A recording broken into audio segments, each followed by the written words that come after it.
2026 DSC TET రాస్తున్న ఉపాధ్యాయ మిత్రులందరికీ నమస్కారం. ఎస్జిటి సైకాలజీ సబ్జెక్ట్ నుండి అభ్యసనం అనే పాఠంలో అభ్యసనం ప్రేరణ అనే టాపిక్ నుంచి ప్రశ్న చూద్దాం. క్రింది వాటిలో అంతర్గత ప్రేరణ ఇంట్రిన్సిక్ మోటివేషన్కు సరైన ఉదాహరణ ఏది? అంతర్గత ప్రేరణకు సరైన ఉదాహరణ ఏది? ఆప్షన్ ఏ ఉపాధ్యాయుడు దండిస్తాడని హోంవర్క్ చేయడం. ఆప్షన్ బి పరీక్షలో ఫస్ట్ ర్యాంక్ వస్తే నాన్న సైకిల్ కొనిస్తారని చదవడం. ఆప్షన్ సి సబ్జెక్టుపై ఇష్టంతో కొత్త విషయాలు తెలుసుకోవాలనే ఆసక్తితో చదవడం. ఆప్షన్ డి సమాజంలో గుర్తింపు కోసం ఇంగ్లీష్ నేర్చుకోవడం. దీని సరైన జవాబు ఆలోచించండి.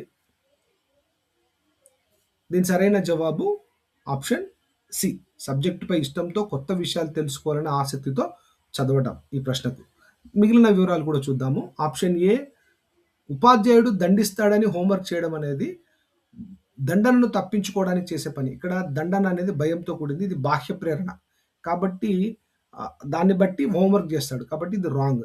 ఆప్షన్ బి పరీక్షలో ఫస్ట్ ర్యాంక్ వస్తే నాన్న సైకిల్ కొనిస్తారని చదవండి. ఇక్కడ భయం ఏం లేదు కానీ ఎంకరేజ్మెంట్ కోసం ఇచ్చేటువంటి ఒక బాహ్య ప్రేరణ సైకిల్ కాబట్టి దాన్ని ఆశించి విద్యార్థి ఫస్ట్ ర్యాంక్ కోసం చదువుతాడు కాబట్టి ఆప్షన్ బి కూడా సరైన ఆన్సర్ కాదు.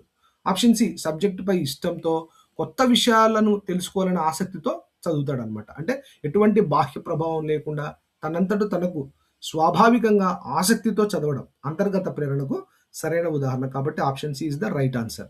ఆప్షన్ డి చూద్దాం.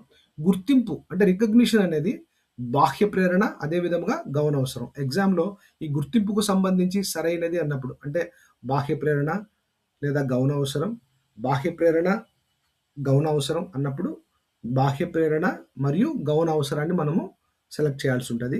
తప్పకుండా గుర్తుపెట్టుకోండి ఫ్రెండ్స్, ఇది రావడానికి అవకాశం ఉంటుంది.